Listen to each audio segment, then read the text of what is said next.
1943, Burma. 2 years after Pearl Harbor, General Joseph Stilwell opened his long-delayed campaign for a ground supply route to China. With a handful of Americans and American-equipped Chinese divisions, he was advancing to meet the Japanese Imperial Army and drive them out of Burma. Stillwell had molded the once pulpy mass of ill-fed peasant soldiers into skilled, tough fighters, able to meet the Japanese on equal terms. But this Allied penetration, named Operation Saucy, was unusually difficult. The men had to fight the Japs and the disease-infested jungle in order to stay alive. As a transport pilot, my job was to fly help to Vinegar Joe's army. He was entirely dependent on our 10th Air Force for ammo and medicine, clothing and food. Stillwell's men marked their drop zones as they inched steadily closer to Jap positions.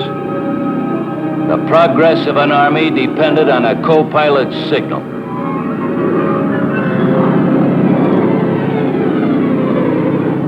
General Stratemeyer had warned the Pentagon, the only way we can supply any force that advances into Burma is by airdrop. That's why when Stillwell started this offensive southward from Lido, he had air supply for his advancing troops.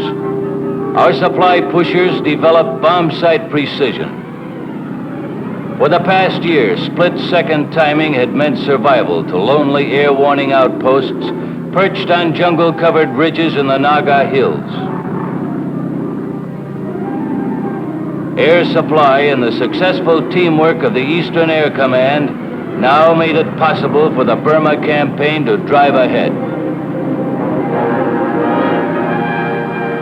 But in the jungle, the mission that the Joint Chiefs of Staff had given General Stillwell was one of the toughest in the war. He had a most difficult physical problem of great distances, almost impassable terrain. Cutting their own trail, Stillwell's army stumbled along at barely a mile an hour. The Chinese jockeyed for a frontal position, flanked by other Allied forces. It was a two-pronged drive to split the Jap wedge and reopen the Burma Road. The advance by the Chinese army into the Hukung Valley was the most ambitious campaign yet staged on the end of a thin airborne supply line. With amazing vigor, Stillwell carried on. Wounded men, the enemy, and the jungle were his obstacles. Quick evacuation of casualties could hasten the campaign, cut it down to months instead of years. But how can you get a wounded man out of the jungle fast? In the CBI, a plane we called the Sky Jeep was the answer. It was both a light transport and an ambulance. Able to operate from temporary airfields, we achieved a high degree of mobility and secrecy. In 1 month, 10 sergeant-driven Sky Jeeps carried out more than 700 casualties. With one of Stillwell's wounded soldiers aboard, the Last Chance got ready for takeoff.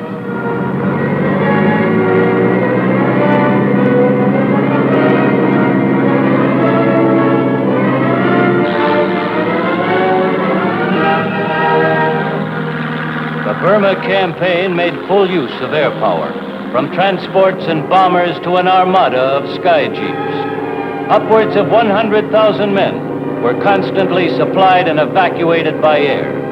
Eventually, the Allies were able to drive the enemy out of Burma. Down at Allied bases south of New Guinea's Owen Stanley Mountains, another army of men and planes prepared for the first Allied paratroop drop in the Pacific. It was designed to cut off a large force of Japs at Nadzab in northeast New Guinea. Early in the morning of 5 September, 1,700 sky jumpers in full battle array climbed aboard a fleet of General George Kenney's 5th Air Force transports. At 08:25 hours, the first C-47s rolled down the runway. Within 15 minutes, 3 flights totaling 79 planes took off.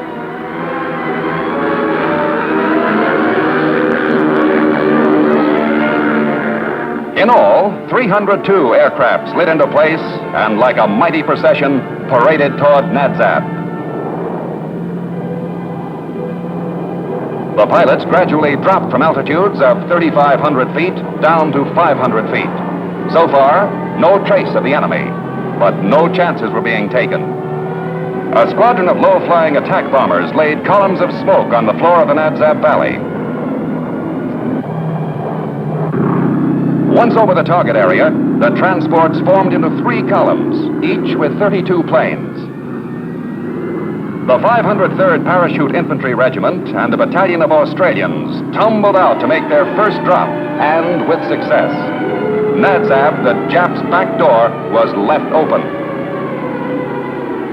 With Allied forces firmly installed in northeast New Guinea and the Solomons, General MacArthur and Admiral Halsey could now threaten Rabaul, the enemy's main supply center in this critical area.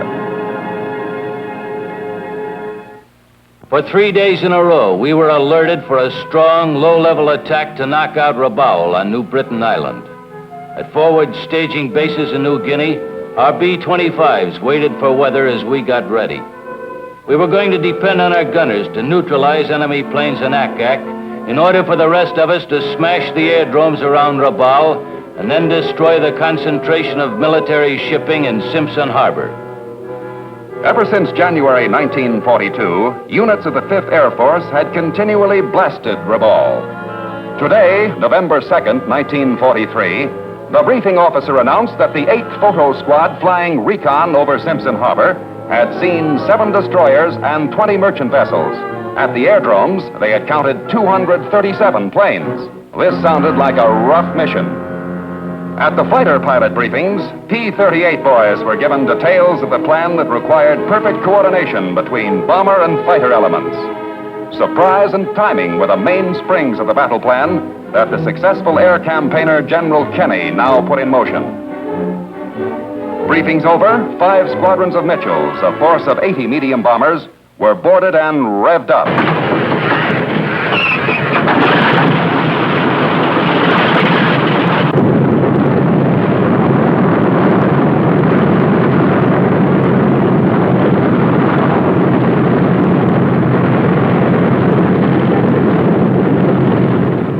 Shortly after 1000 hours, the tower gave them the go-ahead, and the bombers got underway.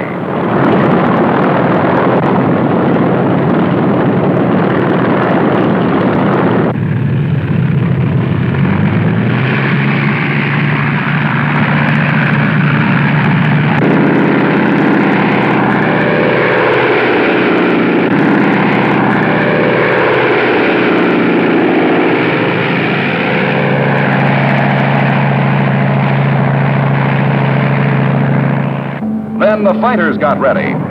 From 6 squadrons of Lightnings, 2 squadrons had orders to sweep Simpson Harbor, 4 to blanket the land batteries.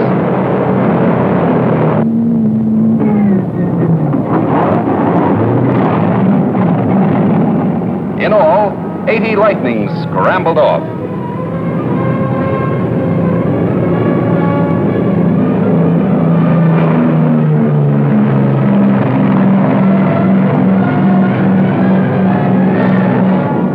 Good flying weather, our bombers held their formations as we headed toward Rabaul.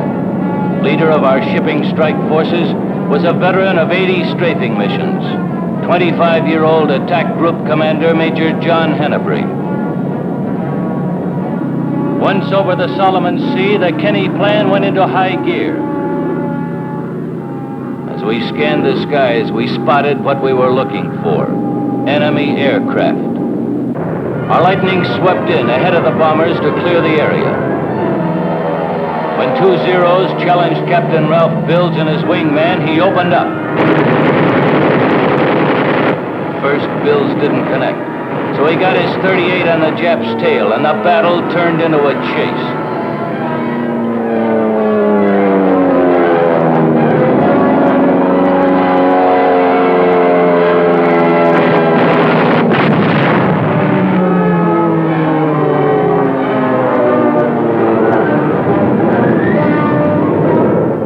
Paving the way for the attack, our Lightnings ran into more than 60 interceptors. The P-38 escort, led by Major Gerald Johnson and Captain Richard Bong, flew interference for the anti-aircraft neutralizing forces. They attacked swiftly and with a double intent of covering the B-25s and destroying the enemy. Our surprise visit gave the Jap pilots at Lakunai Airdrome short warning before the speedy P-38s peeled off, and dropped their bombs.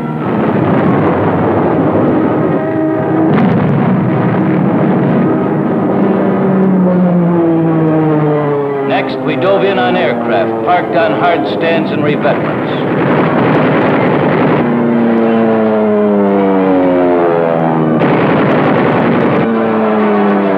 3 minutes later, 4 bombardment squadrons approached the target area. Assigned to neutralize shore anti-aircraft positions, the B-25s peeled off.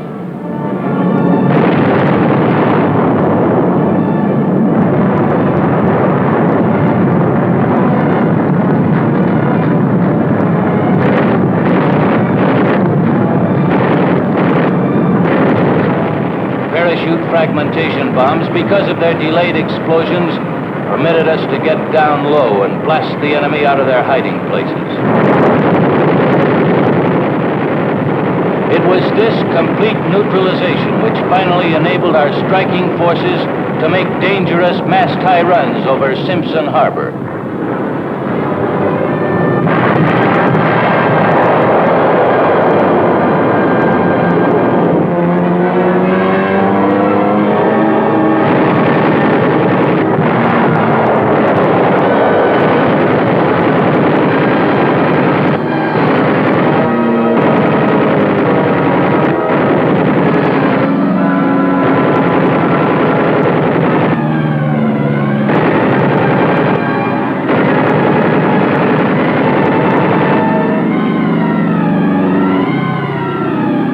At Rabaul this day, we bombed 24 enemy ships. We scraped 17. Our bombers destroyed 52 enemy aircraft. Our fighters claimed 42 shot out of the sky. The cost, 45 American flyers, 17 American planes. In the space of 12 minutes, a formidable Japanese sea and air armada was attacked and decisively defeated. After 2 years of war, the Japanese strategic plan had been fatally upset. But the Allies knew the enemy was not yet destroyed. Our armies and navy still controlled conquered territory. General Arnold told the world, "There are many roads that lead right to Tokyo, and we're not going to neglect any of them." Relentlessly, the Allied attack had to continue, spearheaded by the striking power of the United States Air Force.